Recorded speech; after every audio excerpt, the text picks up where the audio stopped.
প্রথমটি হচ্ছে যে আর্টিকেল 70 নিয়ে, যেটা দলের বিপক্ষে ভোটদান, আর একটা স্থায়ী কমিটি সমূহ, আর একটা হচ্ছে আমাদের নারী আসন সংখ্যার বিষয়টি নিয়ে, সার্বিক বিষয় নিয়ে। তো আমরা আর্টিকেল 70 নিয়ে আমাদের যে অবস্থান সেটি আমরা স্পষ্ট করেছি। আমাদের যে পূর্বে অবস্থানটি ছিল অর্থ বিল এবং আস্থা ভোটের ক্ষেত্রে, এই দুইটিকে ব্যতি রেখে আমাদের যে অনুচ্ছেদ 70 যেটি ছিল সেটা বাতিল করার যে বিষয়টি, সে বিষয়ে আমাদের মতামত পূর্বের মতোই রয়েছে। এবং এখানে সংবিধান সংশোধনী, রাষ্ট্রপতি নির্বাচন কিংবা জাতীয় নিরাপত্তা, এই টার্মগুলো বিভিন্ন কয়েকটি দলের কাছে থেকে এসেছে। এই বিষয়ে কোনো সিদ্ধান্ত হয়নি। তো আমরা আমাদের জায়গা থেকে সংবিধান সংশোধনীর কথাটি এক দুইটা দল বলেছে, আমরা আমাদের জায়গা থেকে বলেছি যে এটা আমরা নিজেদের ভিতরে কথা বলার বিষয় আছে, যেটা আমরা পরবর্তীতে উপস্থাপন করব। তবে রাষ্ট্রপতি নির্বাচন কিংবা জাতীয় নিরাপত্তা, এই দুইটি ইস্যু এটার মধ্যে যদি আনা হয়, আমরা মনে করি এটা একটা অস্পষ্ট এমন একটা গ্রাউন্ড তৈরি করে, যেটার মধ্য দিয়ে আবার সব কিছুকে নিয়ে চলে আসা যায়। যখন জাতীয় নিরাপত্তার ইস্যু আসবে, আমরা মনে করি যে তখন সরকারি দল, বিরোধী দল বা অন্য এরকম কোনো দল নয়, বরং জাতীয় নিরাপত্তা ইস্যুতে এমনিতেই সকল রাজনৈতিক ক্রিয়াশীল যারা দল রয়েছে তারা ঐক্যবদ্ধ অবস্থানে থাকবে। স্থায়ী কমিটির যে আমাদের এখানে কথাটি এসেছে, স্থায়ী কমিটির এখানে 4টি কমিটির বিষয়ে ঐক্যমত্য আছে, যেটি হচ্ছে public accounts committee, estimate committee, public undertaking committee আর প্রিভিলেজ কমিটি। এই 4টি বিষয়ে ঐক্যমত্য আছে। আমরা আমাদের জায়গা থেকে মনে করি এগুলোর এই যে 4টি কমিটি, এগুলোর স্থায়ী কমিটির যে সভাপতি, সেটা বিরোধী দল থেকে দেওয়ার যে সিদ্ধান্ত, এই বিষয়ে সবার ঐক্যমত্য আছে। কিন্তু আমরা আমাদের জায়গা থেকে মনে করি যে এগুলোর পাশাপাশি আরও গুরুত্বপূর্ণ কিছু মন্ত্রণালয়ের স্থায়ী কমিটির সভাপতি বিরোধী দল থেকে দেওয়া উচিত। যেমন সেটা হতে পারে স্বরাষ্ট্র মন্ত্রণালয়, জনপ্রশাসন, অর্থ মন্ত্রণালয়, এমন কিছু মন্ত্রণালয় হতে পারে। তাহলে ক্ষমতার যে ভারসাম্য সেটি রক্ষিত হবে, কারণ এমনিতেই কিন্তু ওই স্থায়ী কমিটিতে সদস্য সংখ্যা সরকার দলেরই বেশি থাকে। সো এই ক্ষমতার ভারসাম্য রক্ষার জন্য আরও কিছু শক্তিশালী মন্ত্রণালয়ে আমরা এটা চেয়েছি।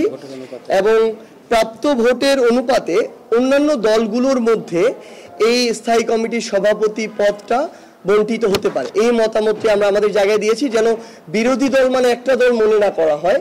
আরও সেকেন্ড, থার্ড এরকম হাইয়েস্ট ভোট পাওয়া যে দলগুলো রয়েছে, তারাও যেন আনুপাতিক হারে এই জায়গা থেকে তাদেরকে এই দায়িত্বটি দেয়া হয়।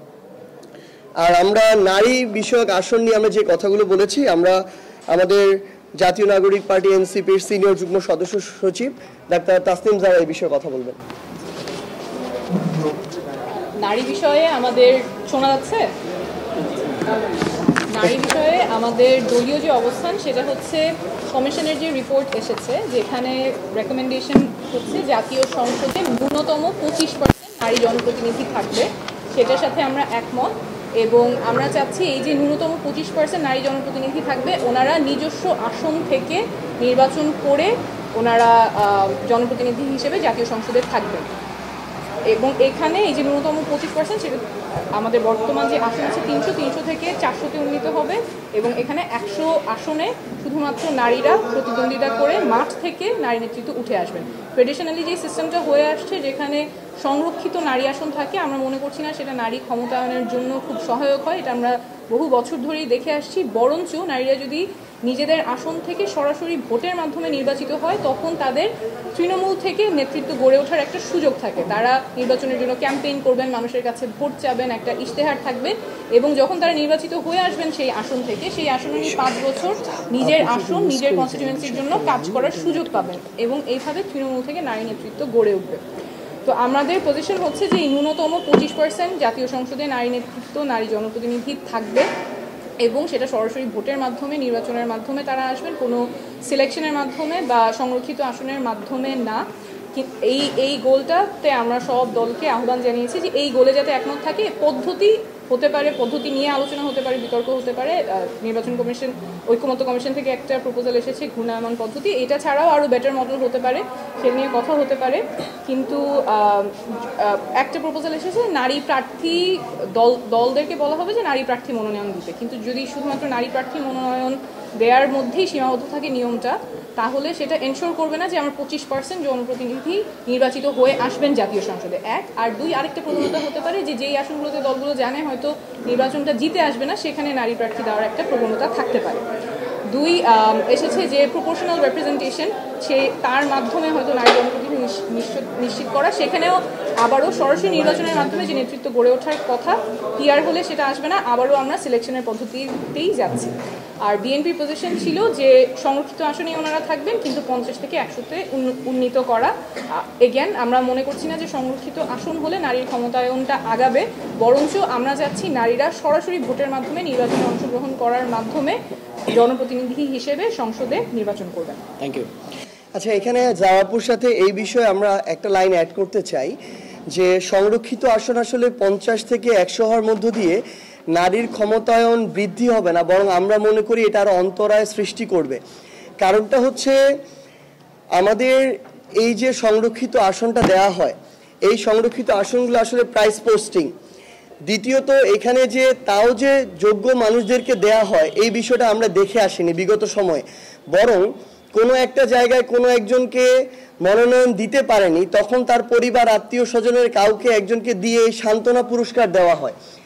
এটা আসলে আলটিমেটলি আমরা আমাদের জায়গা থেকে দেখেছি যে বরং এই যে সংরক্ষিত আসনে নারীদেরকে এই যে এভাবে দেয়া হয়, এটা বরং নারীদেরকে প্রকৃত ক্ষমতায়ন থেকে আরো দূরে সরিয়ে রাখা হয়।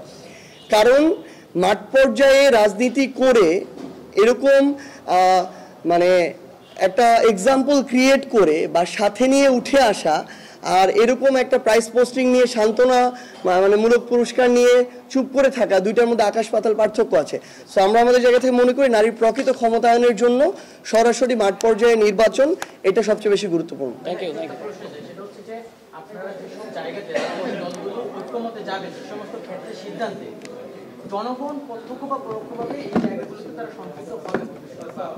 সেক্ষেত্রে আপনাদের এই সিদ্ধান্তের জায়গাতে জনগণ এটাকে সমর্থন করে কিনা, এই জনমত নেওয়ার জন্য বা বেশিরভাগ জনগণ সমর্থন করে কিনা, এই জনমত নেওয়ার জন্য আপনাদের কোনো প্রস্তাবনা বা উদ্যোগ?